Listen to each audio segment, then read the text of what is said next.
Woo! All right. Temporary muscle versus permanent muscle. What's the difference? Is there a difference? Is there such a thing? Yes.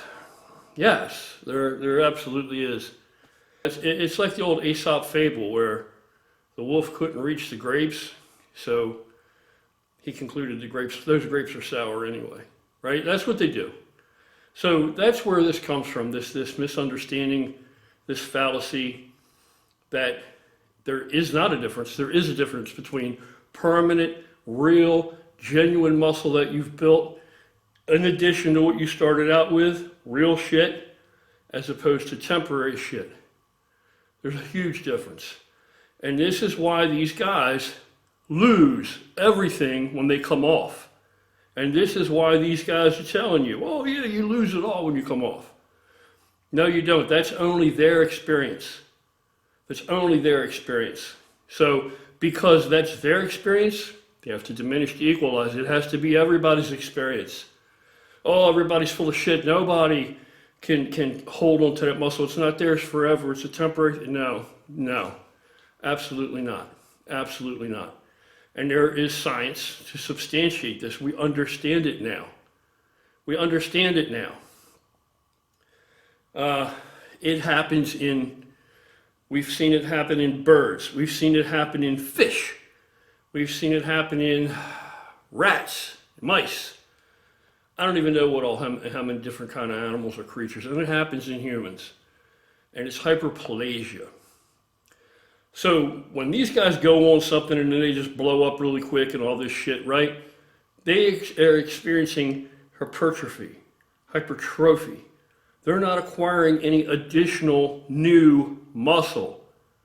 All they're doing, the muscles they already have, the cells that are already there are just being enlarged, getting bigger. That's all. And in response to the stimulus, getting bigger.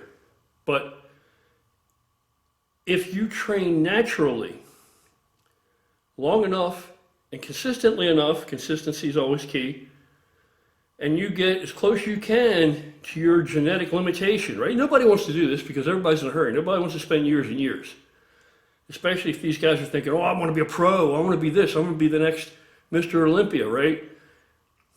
As if, right? But so of course they jump on a whole bunch of gear and a whole bunch of garbage, and of course they're going to blow up, but most of that is just hypertrophy, and it will atrophy.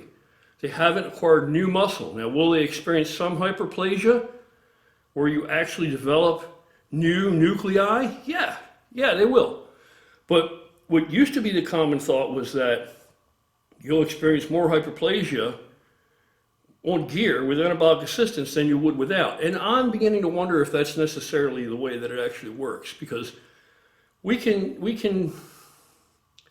see hyperplasia in different studies that have been done with various other animals and other creatures, like birds, like even birds, What did you do? Something with the cat, right?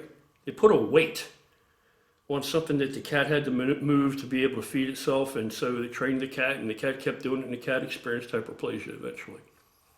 So if you train naturally and get a really good concrete foundation, what happens when you you experience enough hypertrophy that now, even in a natural state, okay, are you going to get more hypertrophy if you're on gear? Yes.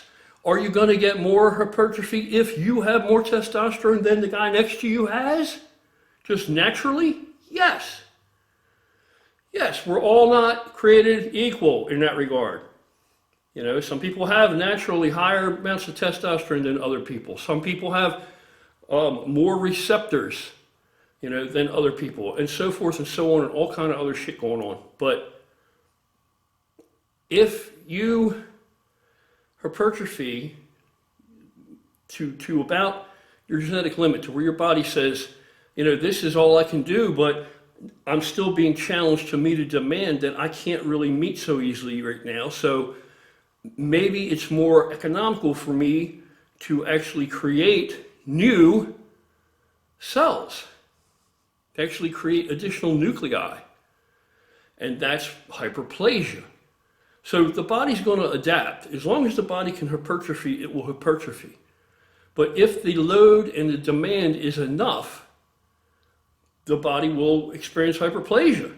It just will. That's just the way that it goes. Now, you could sit here and recite a science paper, something in your hand right now, but what I'm telling you is correct. So no matter how you want to word it, I actually think just anecdotally, and based on just my own interpretation, looking at the literature, that they're not giving these other creatures any kind of anabolic assistance, any kind of drugs, and they're stimulating hyperplasia. So what I'm thinking is, if you trained as a natural and you put in the time and you put in the consistency and you built as much muscle as you could, I believe that you'll experience more hyperplasia than if you just jump right on a bunch of gear. Why would you experience hyperplasia if you haven't even maxed out your genetic potential naturally and you jump on a bunch of gear? Aren't you only going to experience hypertrophy? Why's your body going to throw a switch now and generate the creation of additional or new nuclei, more muscle cells, when you haven't even thoroughly made use or exploited that which you already have? You understand? Does it make any sense? So what these guys do, they're flash in the pan. They're here today and gone tomorrow. They put on some muscle, and I know a lot of you dudes see them. A lot of young guys are easily impressed. They see it and go, oh, the guy's so big, and they're really not. They're just lean and have a little muscle on them. And, then one day they stop and it atrophies. But the additional nuclei, the new muscle through hyperplasia that you develop, that you don't lose. Now, yes, that can then hypertrophy and atrophy. But even in an atrophied state, even in a detrained state, you now have more muscle, literally, factually, physically, than you started out with because of hyperplasia. You have more muscle. So are you going to actually get as small as you started out? How? How can that be? How is that possible? So that is what permanent muscle is. That's building permanent muscle that, yes, it can still atrophy if you detrain, untrained state, and it can hypertrophy if you train and work out, but it's still more than you had before you coaxed your body into this process of hyperplasia. As a natural, it occurs. It occurs naturally in all these other animals, and it's theirs to keep forever. They don't ever lose it. Human beings are the same. We're all part of the same animal kingdom. So that is, in a nutshell, what's going on. That's just temporary shit that when these guys stop training, they look like they never trained. It's like, bro, did you even ever work out? That's what that is. And so when you see guys that can hold like muscle like this on 250 milligrams of testosterone a week, which I don't want to hear any shit about if that's TRT or not. TRT according to who? I'm replacing my testosterone to a healthy level, to a healthy degree. Now, where it was when I was younger, if that's what it takes for me to get to be close to 1,000 nanograms, 900 nanograms, if that's where I was naturally as a healthy young man, why do I want to be less than that? If that's what it takes. So yeah, I can hold this much size and more size because I'm still putting a little more size on. I'm trading it out. That's the agreement I have with myself. If I want 5 more pounds of muscle, I got to lose 5 more pounds of fat. So I'm trying to maintain my weight pretty much now. I don't want to get a whole lot heavier.